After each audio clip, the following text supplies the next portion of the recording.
Hi friends, Assalamu alaikum and welcome back to my channel. I am Sumaya from Sumi's Home Chef.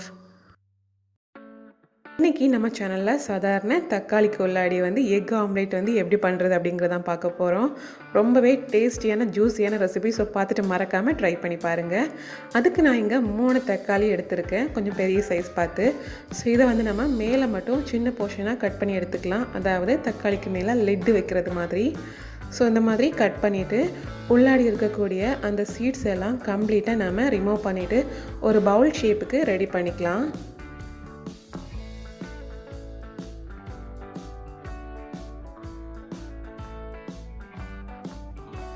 இந்த மாதிரி கம்ப்ளீட்டாக சீடெல்லாம் எடுத்து ஒரு ஓரமாக வச்சுட்டு நம்ம பேலன்ஸ் இருக்க தக்காளியிலையும் இதே மாதிரியே உள்ளே இருக்க சீட்ஸ் எல்லாம் எடுத்து ரிமூவ் பண்ணி க்ளீன் பண்ணி வச்சிடலாம்.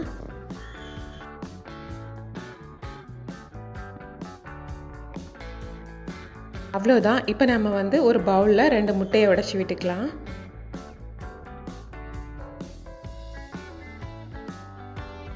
இப்போ அதுலேயே கொஞ்சமாக மல்லி இலை, அதாவது கொரியண்டர் லீவ்ஸ் சின்ன சின்னதாக சாப் பண்ணி போட்டுக்கலாம்.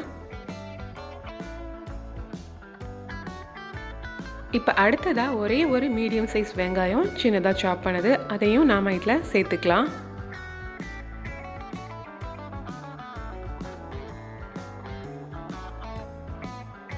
அப்புறமா காரத்துக்கு ஒரே ஒரு பச்சை மிளகாய் சின்ன சின்னதாக நறுக்கி சேர்த்துக்கலாம். அண்ட் ஆல்சோ ஒரு டீஸ்பூன் அளவுக்கு பெப்பர் பவுடர் சேர்க்குறோம். இது ஆப்ஷனல் தான்.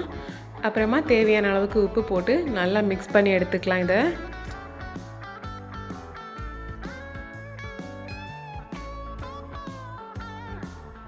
இப்போ இதை நாம் தக்காளிக்குள்ளே ஸ்டஃப் பண்ணிக்கலாம். ஸோ நம்ம ஏற்கனவே க்ளீன் பண்ணி வச்சுருக்கக்கூடிய இந்த தக்காளியில் இந்த மாதிரி மேலே வரது வரைக்கும் ஒரு ஸ்பூனால் எடுத்து ஃபில் பண்ணிக்கலாம்.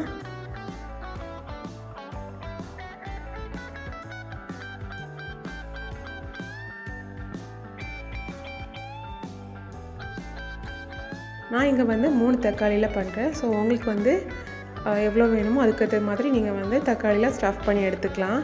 இப்போ ஒரு சூடான கடாயில் ஒரே ஒரு டேபிள் ஸ்பூன் மட்டும்தான் ஆயில் விடுறோம். இதில் இந்த மாதிரி நம்ம சரிஞ்சு கீழே விழாதது மாதிரி ஒவ்வொரு ஓரமாக செட் பண்ணி இந்த மாதிரி வச்சிடலாம். இந்த மாதிரி செட் பண்ணிவிட்டு நாம் இப்போ ஒரு லிடை வச்சு க்ளோஸ் பண்ணிடலாம். இப்போ நம்ம லோ ஃப்ளேமில் வச்சு ஓரளவுக்கு நல்லா வேகிறது வரைக்கும் நாம் இந்த மாதிரி வேக வச்சு எடுத்துக்கலாம். ஓரளவுக்கு இந்த மாதிரி வந்ததுக்கு அப்புறமா நாம் இப்போ இதை ஃப்ளிப் பண்ண போகிறோம். ஸோ ஒவ்வொரு தக்காளியையும் இந்த மாதிரி நாம் ஃப்ளிப் பண்ணிக்கலாம். அப்போ தான் மேல் பக்கமும் நமக்கு நல்லா வேக வச்சு எடுத்துக்க முடியும். ஸோ திரும்பவும் இதை நம்ம ஒரு ஃபியூ மினிட்ஸ் மூடி வச்சு லோ ஃப்ளேமில் வேக வச்சு எடுத்துக்க வேண்டியதுதான். அவ்வளோதான். இப்போ போத் சைட்ஸும் நல்லாவே குக் ஆகிடுச்சு. இதை அப்படியே ஒரு சர்விங் பிளேட்டுக்கு எடுத்து மாற்றிடலாம்.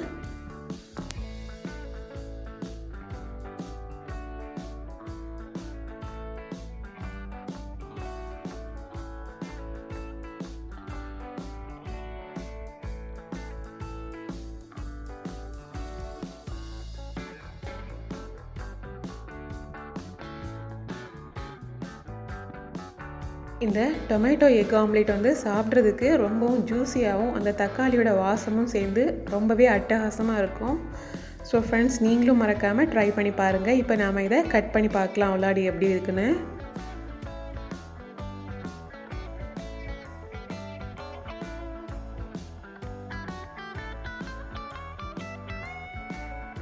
உள்ளாடி பாருங்கள், அந்த எக் ஆம்லேட் எவ்வளோ அழகாக சூப்பராக குக் ஆகி வந்திருக்குதுன்னு. ஸோ ஃப்ரெண்ட்ஸ், கண்டிப்பாக அவங்க எல்லாருக்கும் இந்த வீடியோ பிடிச்சிருக்குன்னு நம்புகிறேன். பிடிச்சிருந்தா வீடியோக்கு மறக்காமல் லைக் போடுங்க, ஷேர் பண்ணுங்கள், கமெண்ட் பண்ணுங்கள். இன்னும் இன்ட்ரெஸ்டிங்கான ரெசிபீஸ் பார்க்குறதுக்கு என்னோடய சேனலை மறக்காமல் சப்ஸ்கிரைப் பண்ணிக்கோங்க. இந்த நாள் இனிய நாளாக அமையட்டும். தேங்க்யூ ஸோ மச் ஃபார் வாட்சிங்.